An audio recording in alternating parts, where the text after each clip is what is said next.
I did order the UK edition because I'm a brat like that. Dun dun dun. I talk a big game, you guys. I mean, I'm a baby in either one of these situations. So that is not my catnip. Did I just kick the tripod? You bet I did. TLDR. They're not living in a cabinet. Words. What is happening here? And it says perfect for fans of Riley Sager. What? I am 1,000% saying that wrong. If you're still here, you rock.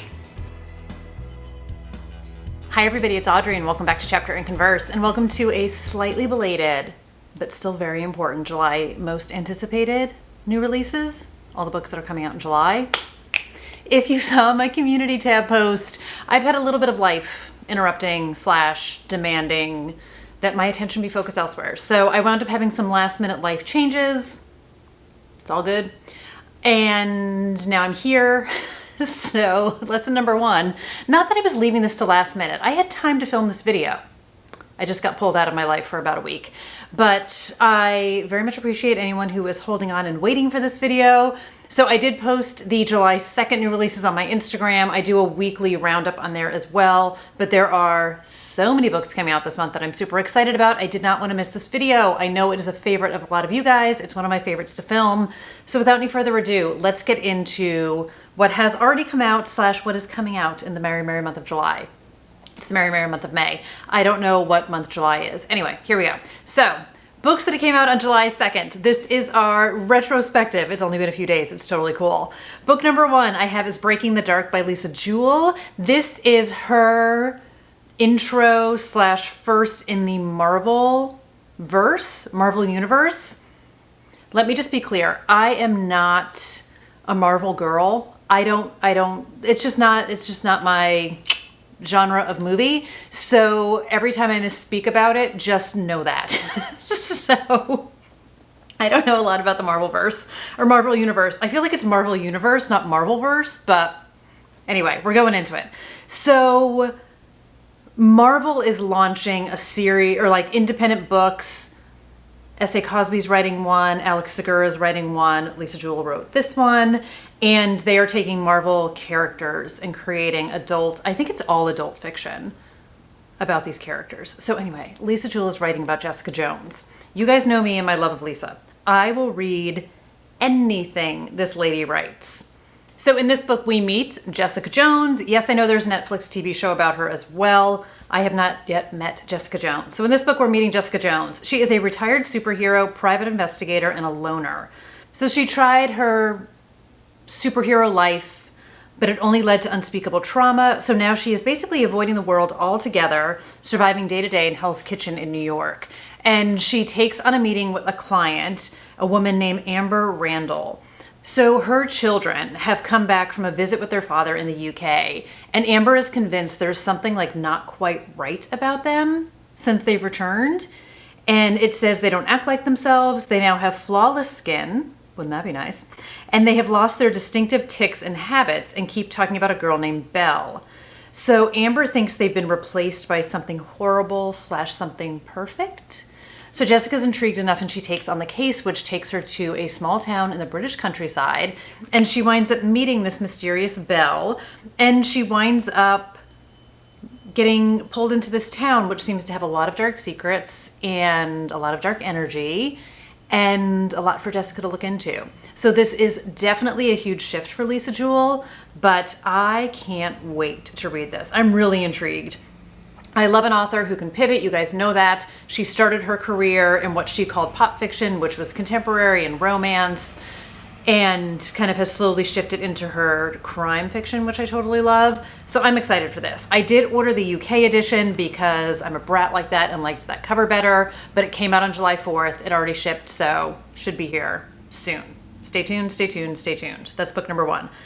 I'll try to talk less. Okay, next book is The Haters by Robin Harding. In this book, we are following a writer, which is one of my most favorite things in the entire world. So Cameron is living her dream, years of struggle and rejection. Her first book has finally been published. Her editor's excited, her kids are happy, her boyfriend's happy, like everything is going absolutely fantastic. And then the 1-star reviews start rolling in, and then kind of some low-key threats, I think, are happening. So she's getting like disturbing emails. Someone's like tanking her book with their reviews, And it says, as the online harassment creeps into Cameron's personal life, she vows to find out who is behind it, why is she the target of it, and then actions are escalating, the abuse turns deadly, and Cameron needs to find out what's going on here. So definitely a cautionary tale about getting what you wanted. Get that book published. But it says it's a twisted tale of fame, obsession, and the dark recesses of social media. So Robin Harding is not one who's afraid to go dark. You guys know I love to go dark. So I'm excited about this. I've heard some great things about it. She has written a handful of books. I read The Party. I have The Drowning Woman. I have work to do. But again, hearing great things about this one. And I love me a dark thriller. And I love me a book about a writer. On the list. On the list. Okay. Next up is a book that I ordered and is coming. This is God of the Woods by Liz Moore. So Jordy from Jordy's Book Club featured this book on his page, I want to say a couple months ago, and I was instantly intrigued by it. It's set in 1975, a little out of my wheelhouse. We all know I don't do historical fiction, but I also take issue with anything in the 70s and 80s being considered historical fiction. It's a story for another day. But this is when somebody goes missing at a summer camp, which totally different from Riley Sager, but is giving me Last Time I Lied vibes. I'm intrigued. The cover is beautiful. This was 1000% my book of the month book for this month, and I can't wait for it to get here, and I'm excited. Like I said, August 1975, a camp counselor discovers an empty bunk. So we are at an Adirondack summer camp, and 13-year-old Barbara Van Laar has gone missing. But Barbara is not just any 13-year-old. She is the daughter of the family that owns the summer camp and employs most of the region's residents.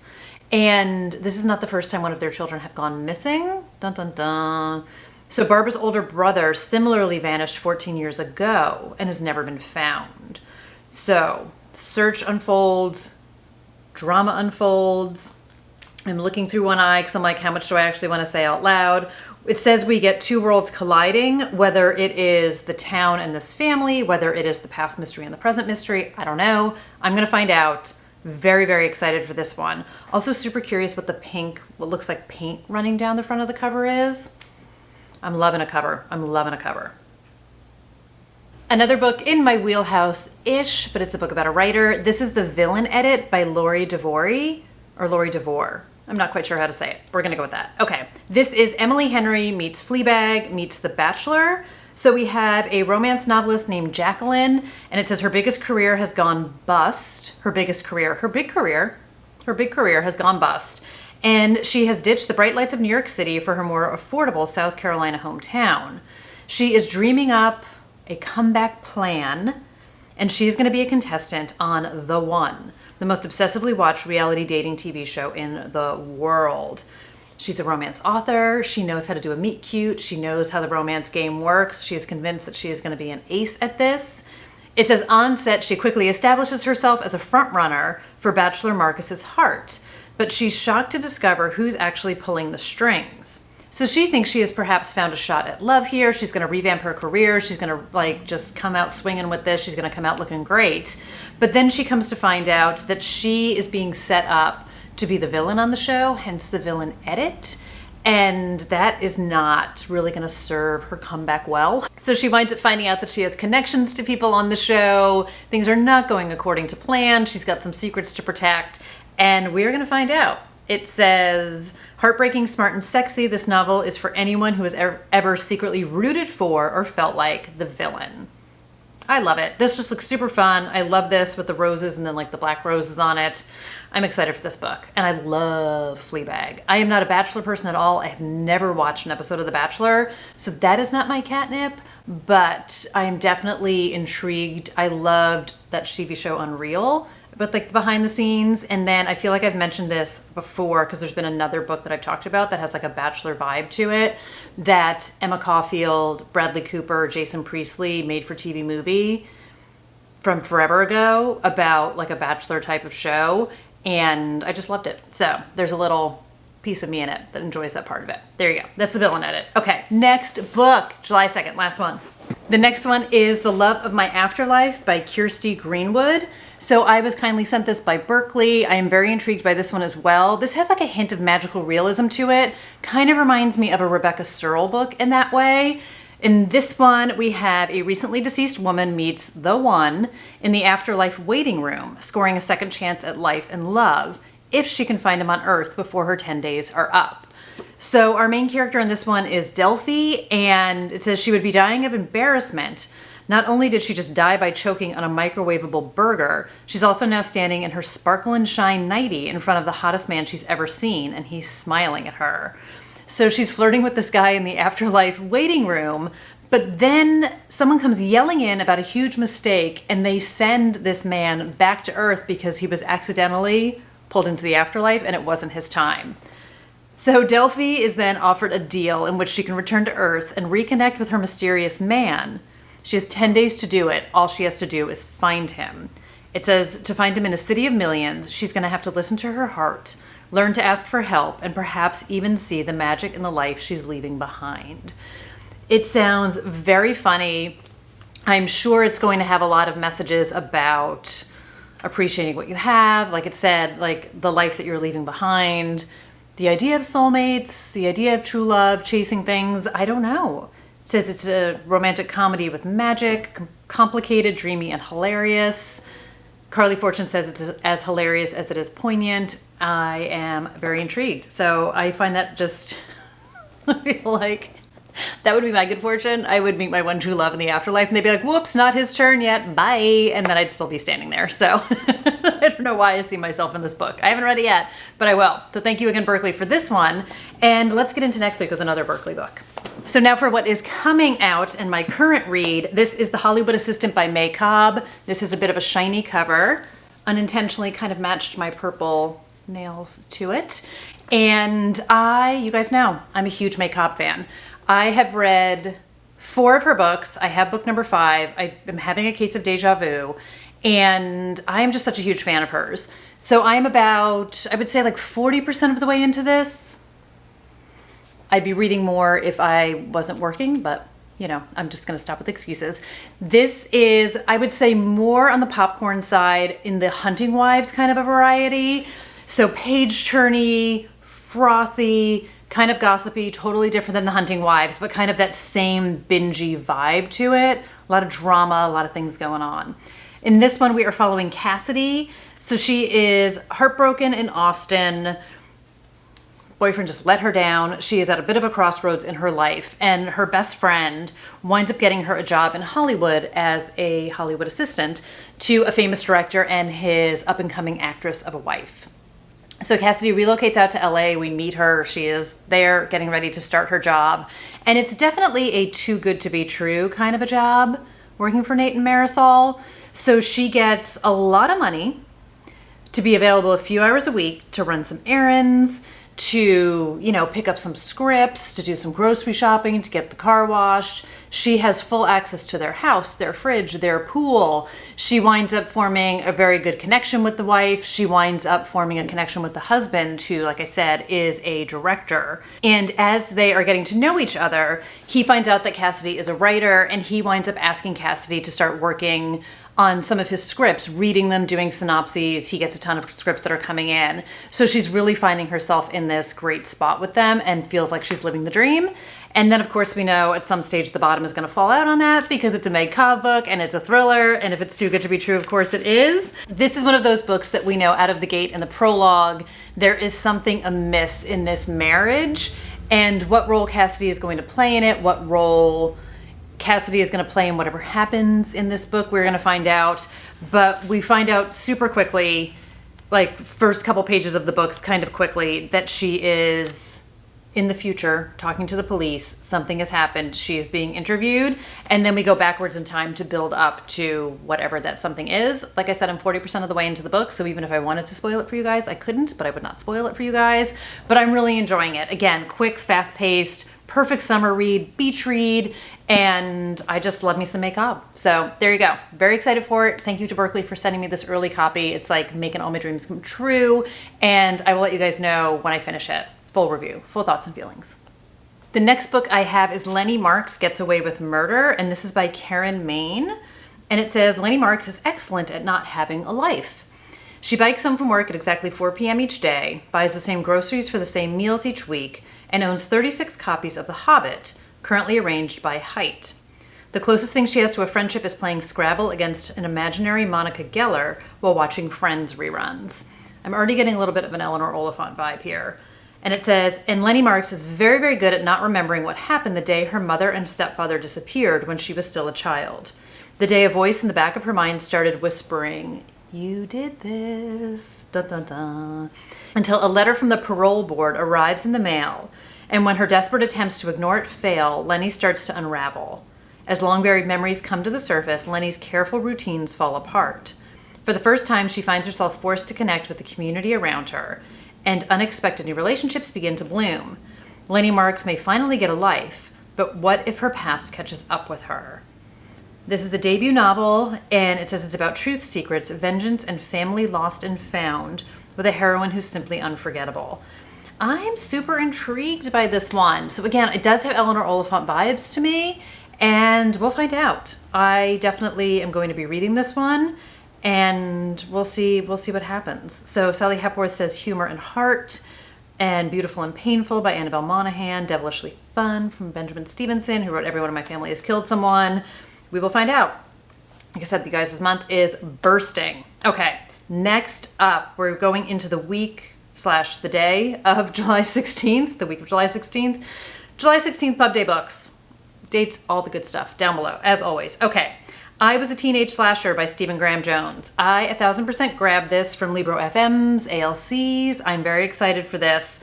This is another one where I feel like it has been promoted a lot ahead of time. Like people had advanced copies of this, and I've been seeing it for a long time. Trying to talk and type at the same time. I don't recommend it. So we have a classic slasher story with a twist, and it says perfect for fans of Riley Sager and Grady Hendrix. No disrespect to Grady Hendrix. I can't do his body horror. I tried. 1989 in La Mesa, Texas, a small West Texas town driven by oil and cotton, and a place where everybody knows everybody else's business. So it goes for Tolly Driver, who is a good kid, 17 years old, and about to be cursed to kill for revenge. So the blurb on this is kind of short, and I'm going to be honest, I find it like a little bit confusing because it's not really talking about the plot. It says Stephen Graham Jones, I haven't filmed in weeks, Stephen Graham Jones explores the Texas he grew up in, the unfairness of being on the outside, through the slasher horror he lives, but from the perspective of the killer, Tolly, writing his own autobiography. Find yourself rooting for a killer in the summer teen movie of a novel gone full blood-curdling tragic. I'm going to guess it's going to be super gory. It's super meta. It says, be happy you weren't there. Be happy you're only reading about it. So this sounds like a very interesting format take, a bit of an ambitious killer writing his autobiography about what he did. I'm super interested. I am super interested. And I will let you guys know. Like I said, I did get the audiobook of it, which I'm excited about. But I will probably, I hope it's not too gory. Because again, I don't know, I can do some gore. I just can't do body horror. But it looks like there's going to be a body count in this book, which generally I'm okay with. We'll see. So it says, clear love for the splashy slasher films it was inspired by. I'm excited. I'm excited. Okay, something different for me, something new. Not really different for me. I read Night of the Mannequins. I have My Heart is a Chainsaw. I'm going to get caught up some more on Stephen Graham Jones. The next book is by Jamie Day, and this is One Big Happy Family. She wrote The Block Party, which I read last year and very much enjoyed. Had like a Desperate Housewives vibe to it. And this one is a family reunion of the Bishop sisters. So Iris, Vicky, and Faith are getting back together at the Precipice, which is a legendary family-owned hotel on the rocky coast of Maine. Their father has recently passed away, and they have come for the weekend to claim it. I guess they're inheriting it. With a hurricane looming and each of the Bishop sisters harboring dangerous secrets, there's murder in the air. Yes, please. And not everyone who checks into the Precipice will be checking out. Each sister wants what is rightfully hers, and in the mix is the Precipice's 19-year-old chambermaid, Charlie Kelly. Smart, resilient, older than her years, and in desperate straits. The arrival of the Bishop sisters could spell disaster for Charlie. Will they close the hotel, fire her, discover her habit of pilfering from the guests? Oh, Charlie. Or even worse, learn that she's using a guest room to hide a woman on the run. We'll find out. Twists and turns, thriller. I really binged the heck out of The Block Party, and I loved it. That was a dual timeline. We knew there was something that happened in the present. We went back a year to lead up to it. That was that tight little neighborhood of everyone having dark secrets. A lot of like rich-ish people behaving badly. One of my favorite things in the world. So I definitely will be adding this one to my list. Next up is another book that I'm super excited about. It should go without saying that I'm excited about all of these books, which is why they're on the list. But this is The Astrology House by Corinne Jade. This is her debut novel. She is one of the co-hosts of Pop Fiction Women. I had the great joy of getting to meet her when I was at Thriller Fest, which was super exciting. And I'm excited. I mean, I was excited about this before I met her. And I was excited to meet her to be like, hey, I'm super excited about your book. And I'm going to be reading it soon. I also got the Libro FM ALC of this book, and I have a physical NetGalley arc of it. Physical NetGalley arc of it. And 1, this cover is beautiful.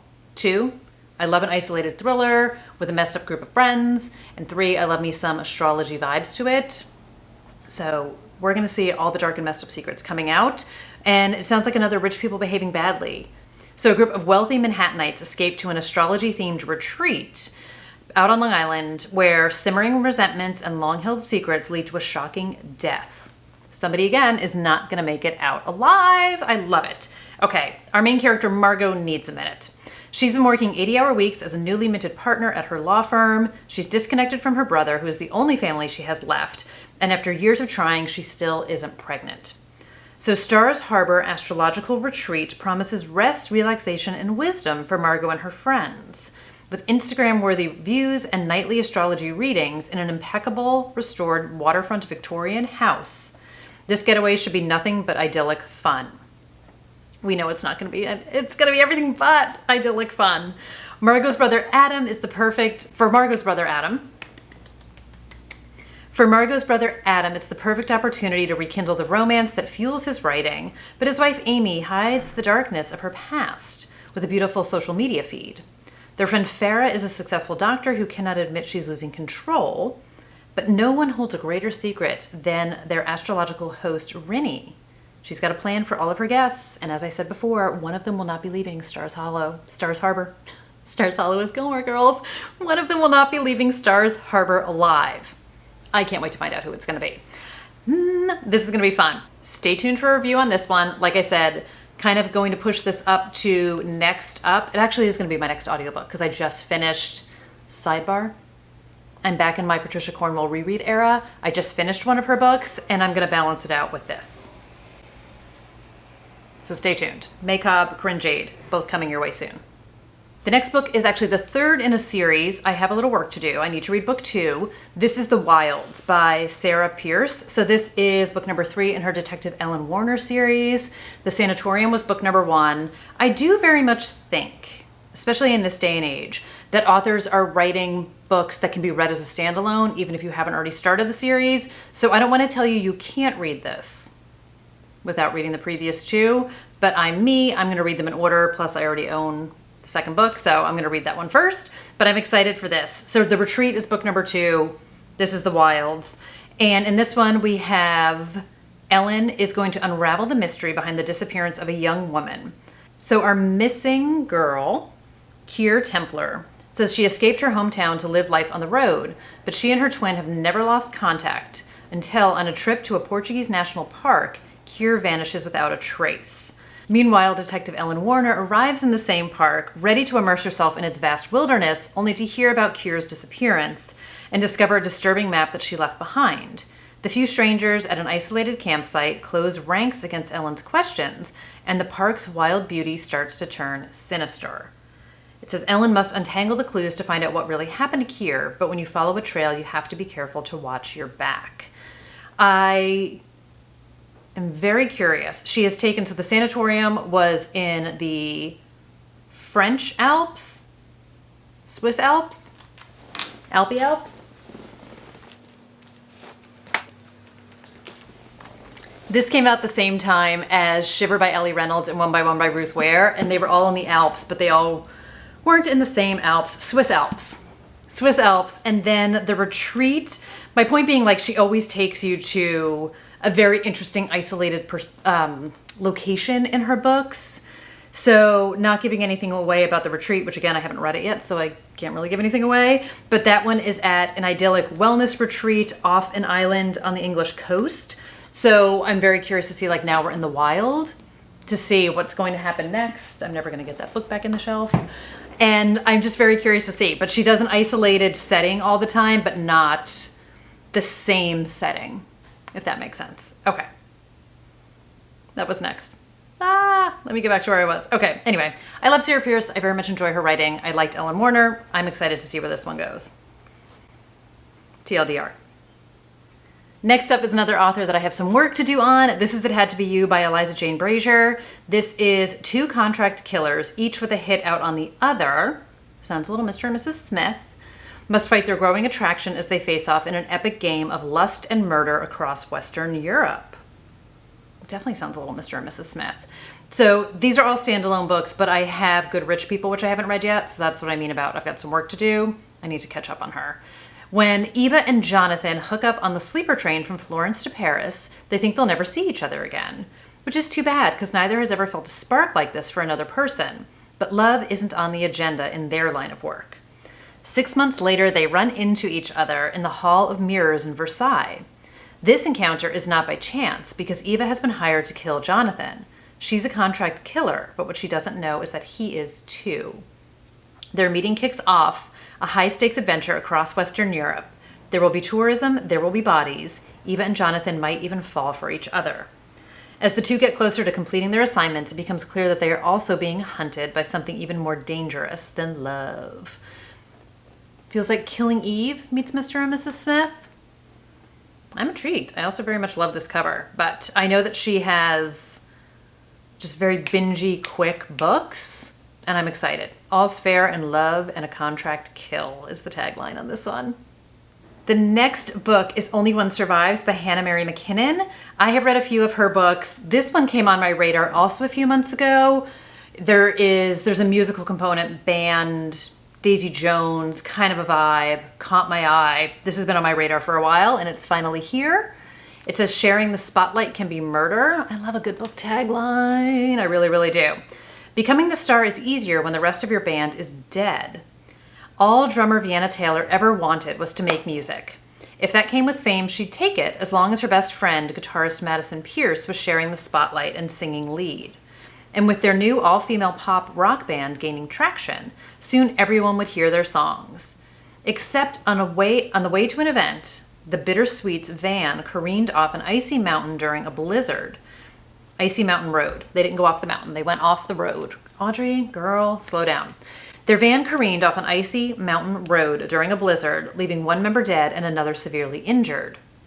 In order to survive the frigid night, the rest took shelter in a nearby abandoned cabin. But Vienna's dreams dissolved into a terrifying nightmare as one by one, her fellow bandmates met a gruesome end, and Madison simply vanished in the night. What really happened to the Bittersweet? Did Vienna's closest friend finally decide to take center stage on her own terms? She doesn't want to believe it, but guilty people run. What? I mean, if everyone in Daisy Jones and the Six murder each other? But I love the rock and roll vibe to it. I don't know if there's going to be past and present timelines in it, so it says rock and roll with a dash or two of murder. Yes, please. Yes, please. It's also, and again, this is not a show I've watched, but it says for those awaiting the return of Yellow Jackets. So a bit of survival. They're out in the cabinet. They're out in the cabin. They're not living in a cabinet. Words. And murdery, musical murder. Musical murder. We'll find out. Did I just kick the tripod? You bet I did. Okay. Tripod kicked. This is where we're at now. Keep it rolling. Let me shimmy so there's room over here. Okay, keep it rolling. This looks so not the same angle. Okay, next up, doesn't matter. It's fine. Next book is What Lies in Darkness by Christina McDonald. This is number 2 in the Jess Lambert series. And it says, a missing family, a traumatized detective. The past and present collide in a riveting novel of suspense. I read The Night Olivia Fell, which I very much enjoyed, and I do have The Still Black Waters, which is the first book in this series, which I need to get to. Audrey has a lot of work to do, you guys. I have a lot of work to do. I am just going to talk about this book. Okay. Late Christmas Eve, the Harper family's car crashed on a desolate stretch outside Black Lake. Kind of like our poor rock and roll friends. 16-year-old Alice was found injured by the side of the road alone. It was as if her parents and younger sister Ella had simply disappeared. Yikes.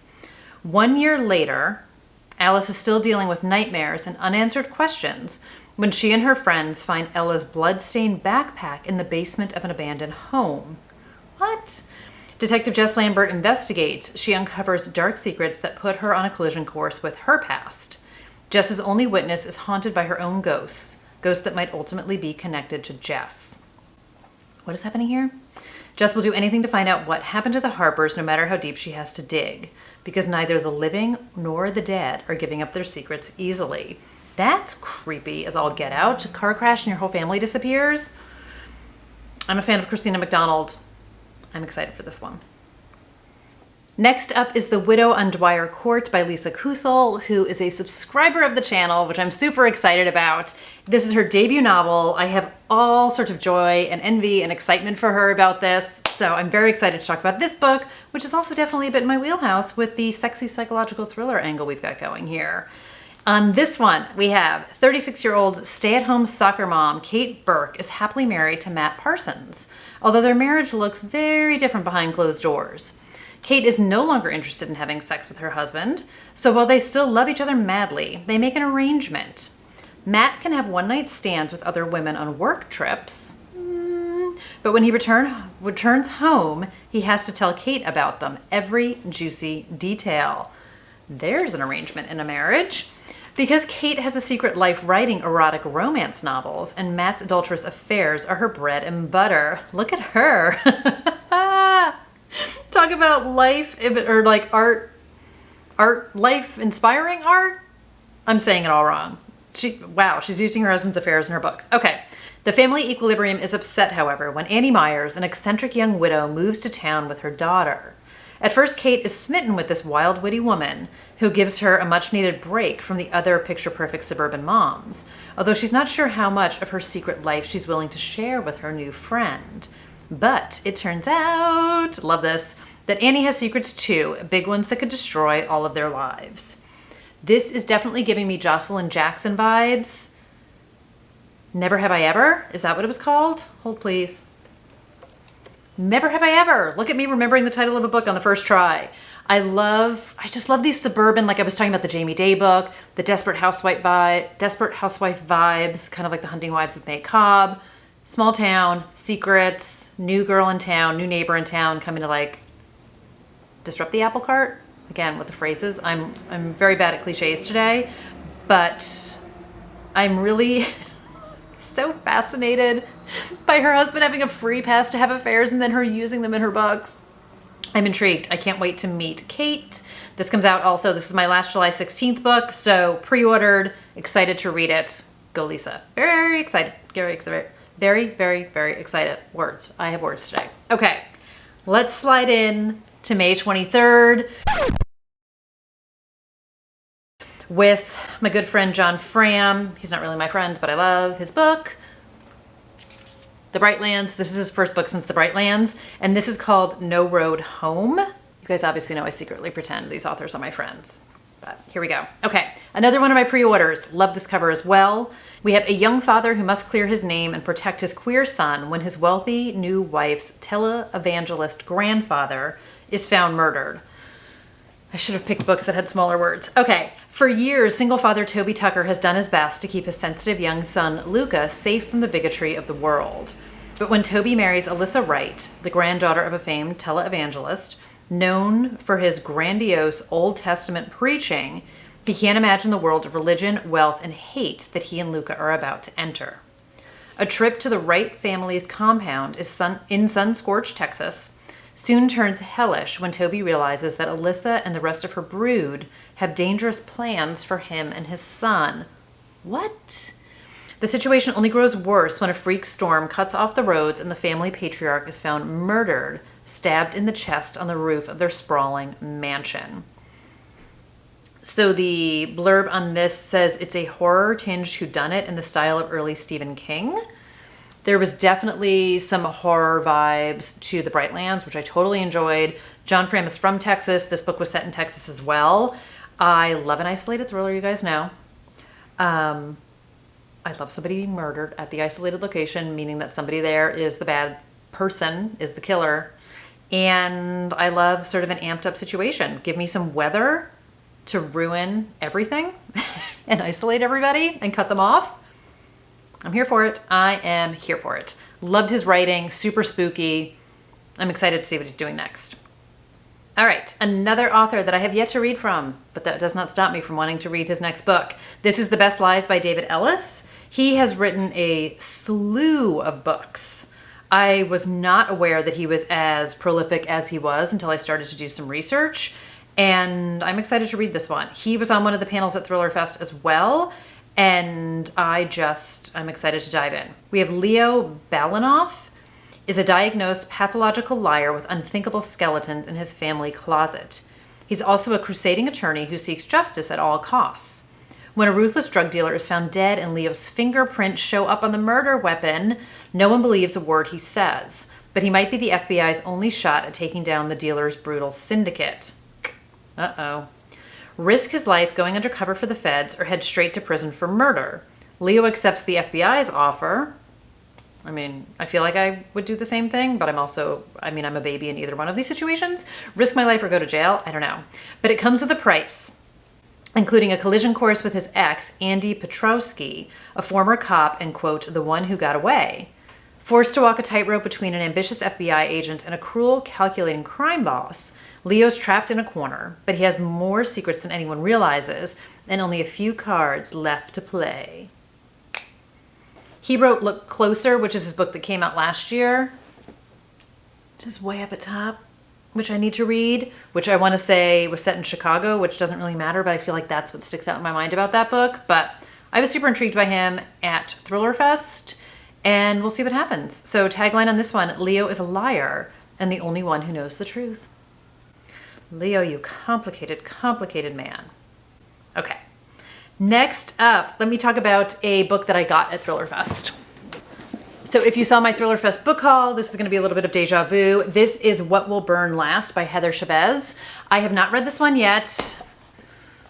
I've been writing and lifing, and we'll get there, you guys. So this is 3 Women, 3 Secrets. Who will you trust? I read Before She Finds Me. I just got the audiobook of No Bad Deed, so I'm excited to read more from Heather Chavez. She, at least speaking to Before She Finds Me, really strong female main characters, really good twists, but plays fair. Like the breadcrumbs are there. It all makes sense, but definitely took me a while to connect dots, which I love. I also was just talking about how I love figuring out a book and then being wrong. I like to be wrong. As much as I like to be right in life, I also very much enjoy when I'm wrong about a thriller. So this one says, sharp and surprising thriller about 2 entangled families in a California neighborhood who must race to find a missing teenage girl just as a wildfire crackles to life nearby. Our main character is Lena Clark, or Lena, Leyna. I'm not doing well with names today. When she was 12, she watched her older sister Grace walk away from their Sierra Nevada foothills home with her boyfriend Adam Duran. Neither was ever seen again. So now it is 16 years later, and a stranger who looks like Grace shows up at the restaurant where Lena works and vanishes soon after. When it comes out that Lena was one of the last people to have talked with that young woman, her childhood crush Dominic, who is also Adam's brother, pleads with her to do the last thing she wants to do, come home. Lena isn't the only one who hasn't been able to leave that fateful night behind. Her mother Meredith still lives in the family's old home because even though she has been told by the police that Grace and Adam ran away, she wants that home to be there in case Grace ever wants to come back. And then down the street, Adam and Dominic's mother, Olivia, has also stayed, same, determined that when her son finally returns, she was going to prove that Meredith and Lena have been hiding secrets all these years. But the past isn't the only threat to the 2 families or to the missing girl. As wildfire sparks, tempers flare, and intentions turn deadly, because someone in the neighborhood knows what really happened that night, and just how good the forest is at keeping its secrets. I feel like I definitely made this book sound much more complicated than it actually is, in the sense of I did not do a great job reading that synopsis. So it looks like we get some multiple POVs. I don't know if we get multiple timelines. I don't want to ruin stuff. And we'll find out. We will find out. Like I said, she writes really strong female characters, and I am very excited to hear, read, see what happens in this book. Thank you, Thriller Fest. Thank you, Thriller Fest, for the ARC. This is from Mulholland Books. So thank you, thank you. And all right, let me get my computer. Did I kick the tripod again when I stood up? Yeah, I did. Yeah, I did. Not a lot of space between me and the tripod here. Okay, next up.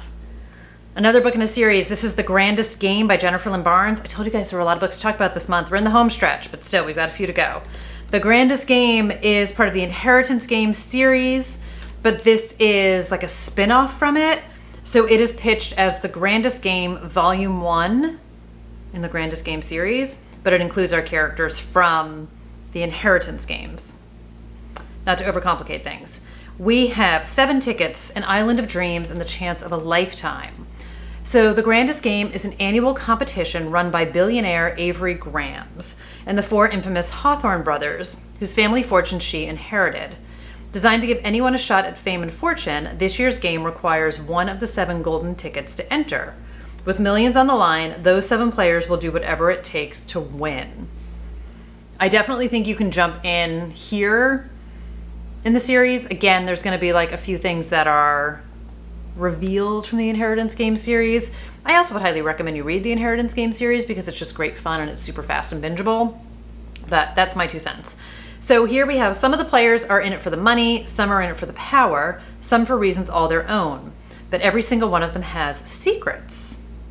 The mind-bending challenges push the players to their limits, physically, mentally, and emotionally, and it soon becomes clear that not everyone is playing by the rules. Do you have what it takes to play? I'm laughing because I screwed up that line the first time I said it. Okay. Do you have what it takes to play? I still need to read Brothers Hawthorne, which is book number 4 in the series, but I'm in it to win it with these. I just enjoy them so much. I'm a big fan of Jennifer Lin Barnes. I loved, which I need to get back to, the Natural series, and we'll just, we'll get there when we get there. But good, honest, clean, fun. Good time. Good time. Next book is The Woman Who Lied. This is by Claire Douglas. This cover, I'm a huge fan of. This is the US cover. This already came out in the UK. So US release July 30th. We have a best-selling detective novelist and her family are in danger. Books about writers, you guys. This is a video in and of itself. Amelia has a dream life, but someone knows the truth. Amelia Ward lives in suburban London with her husband, their young son, and a teenager from her first marriage. She's an ordinary mom, but she's also the best-selling author of the Miranda Moody detective novels. But when writing her 10th and most difficult book, life takes a disturbing turn. An incident mimicking the plot of one of her novels occurs in real life. Just an unsettling coincidence, right? I love it. Until it happens again and again. Then someone she knows dies in the same way as a victim in the book she's currently writing. Why is someone doing this? What do they want? How could they possibly know what she's thinking and writing? Is Amelia and her family next? There's a 1000% of Bones episode like this. I want to say there was a Remington Steele episode like this. This is not like totally unheard of where life imitates art. Remember before we were doing art inspired by life with Lisa's book? So I'm just very intrigued by this. I love anything about an author. I was super tempted to buy the UK edition of this book because I want to read it, but I really love this cover. So I'm going to sit on my hands for the next month and then, we'll get this one, which is going to be super exciting. But I love a book about a writer. Give me all of it. Give me murder. Love the cover. Very excited for the plot of this. I will be reading this one. I will be buying this one and I will be reading this one. Hold me to it. Hold me to it. I talk a good game. I talk a big game, you guys. Okay. Next up, we have Sherry LaPena. I am a little bit delinquent on her latest books, but I'm a very big fan of hers. I read Not a Happy Family.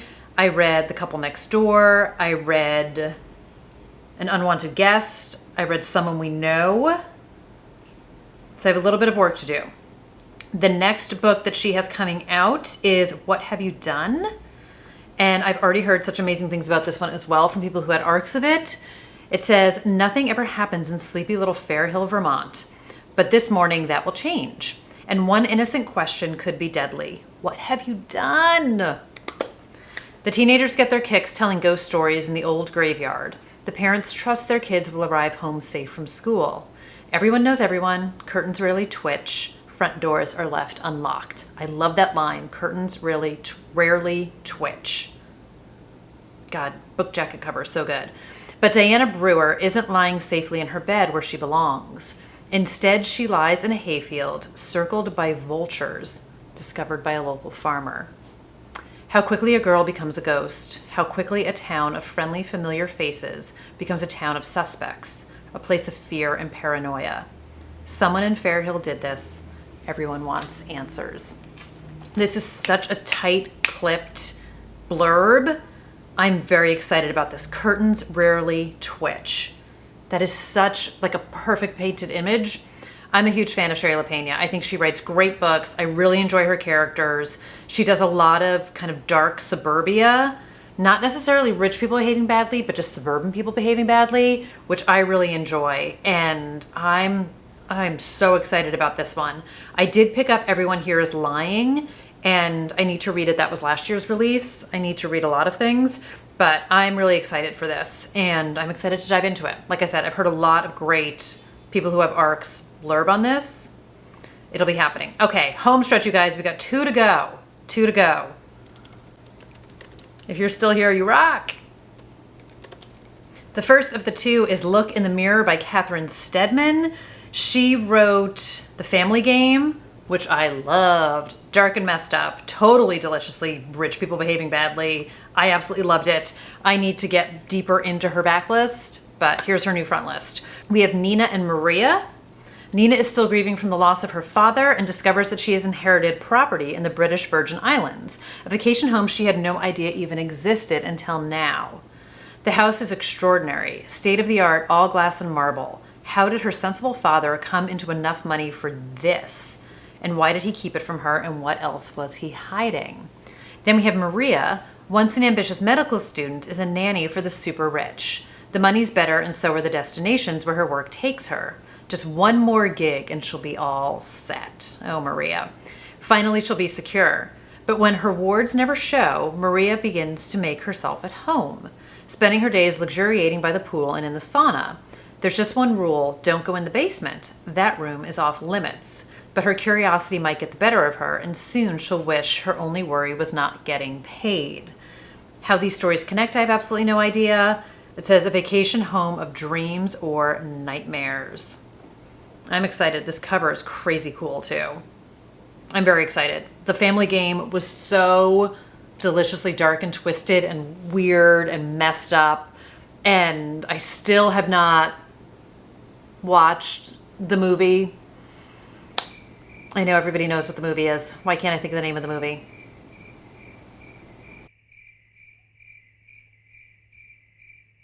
Ready or Not. That's the name of the movie. Did I have to Google it? Yes, I did. That did not come to me. Samara Weaving.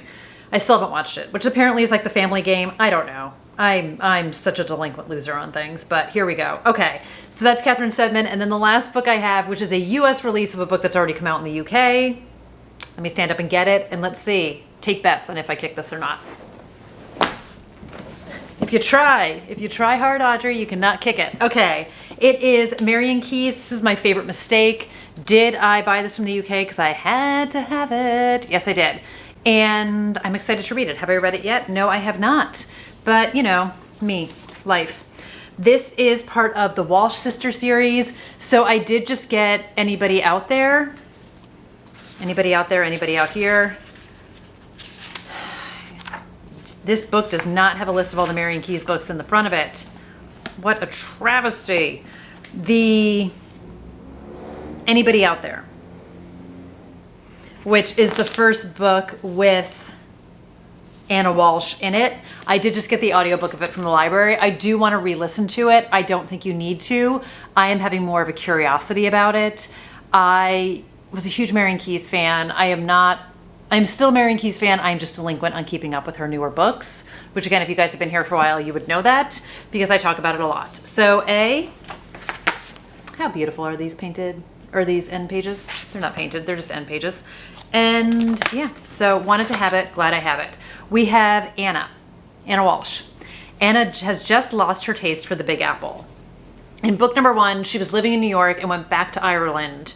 And I'll be honest, again, can't spoil it for you because I don't wholly remember the ending of that book. But based on this one, she is back in New York. And it says she has a life to envy. An apartment in New York, a well-meaning, too well-meaning partner, and a high-flying job in beauty PR. Who wouldn't want all that? As it turns out, Anna doesn't want all that. Trading a minor midlife crisis for a major life event, she switches the skyscrapers of Manhattan for the tiny Irish town of Momentolly. I am 1,000% saying that wrong. Maumtully. Momentolly? Please correct me. Population 1,271 people. And she is helping her old friends Bridget and Colm set up a luxury coastal retreat. Tougher than it sounds, because newsflash, the locals hate the idea. So much so that there have been threats and violence. Anna, however, worked in the beauty industry. There is no ugliness she hasn't seen, no wrinkles she can't smooth over. There's just one fly in the ointment. Old flame Joey Armstrong. He's going to be her wingman. Never mind their checkered history. Never mind what might have been. Because no matter how far you go, your mistakes will still be waiting for you. I am very excited to read some more Maran Keys, some new Maran Keys. She is... I mean, honestly, you guys, I have never been more rookie than I am in this moment. The battery died. The battery died when my head was down and I was talking, and I feel like I was saying some very smart stuff about Maran Keys. And none of us are ever gonna know. But what I was saying is that I'm very excited to read more from her, get back into her. As I mentioned before, I'm back on my Patricia Cornwell kick. I'm having a lot of nostalgia feelings. I don't even know why. But Maran Keys was an author that I read a ton of when I was reading Lisa Jewell's original, her early books, like I was talking about before. And I love her characters. There is such great wit and humor. There is always a level of weightiness to her books. I just genuinely enjoy her writing. And I had the great fortune of seeing Maran Keys a bunch of times when she did events through New York, and I'm trying to think if I ever saw her in Boston. I'm not sure if I saw her in Boston. I definitely saw her in New York a bunch of times, but I really enjoy her as a human. I love her story. I love her transparency. I love her authenticity. And her books, there's just always something in it that I can relate to. The dynamics of it, the struggles of it, it's so real, sometimes raw. She doesn't hold back. She doesn't pull punches. She puts so much reality on the page and just wraps it up in beautiful storytelling. So I'm excited for this. And again, I will keep you guys posted. I mean, it's like my eyes are bigger than my reading abilities, like my stomach. I'm just gonna stop with the cliches today. I really want to read all the books. the next time I have to bow out on life, I want it to be for just a week-long reading retreat instead of a week-long demanding life of me kind of a thing. But anyway, last book for July in the US. This comes out. We've been here for 1,000 hours, you guys, so I'm going to stop talking. So there you go. That is July in a nutshell. It's a very big nutshell. There's a lot of books in my nutshell, but I'm really excited about it. So like I said, reading Makeup right now, so you will hear about that one probably first out of them all. Gonna start Corinne Jade today. Also very excited about that. Lisa's book is coming out. I have some arcs that are coming out. I have some pre-orders that are coming. I have some arcs that are coming out. I have some arcs of the books that are coming out. I have some pre-orders that are coming. I am still feverishly trying to type my book and finish this round of edits. And I will keep you guys posted on everything that's happening. So I need to do a second quarter check-in. I'm assuming you're gonna see this before you see anything else. I have been so delinquent on reading wrap-ups. My Goodreads is not updated. I do not do a great job of juggling at all. I'm the first to admit it, but here we are, trying my best to get stuff out. So I hope you guys are doing great. I hope you are enjoying your summer. I hope everyone had a great 4th of July holiday. If you are here in the US and hopefully got some time off of work, I am super grateful for a day. I will take it, no questions asked.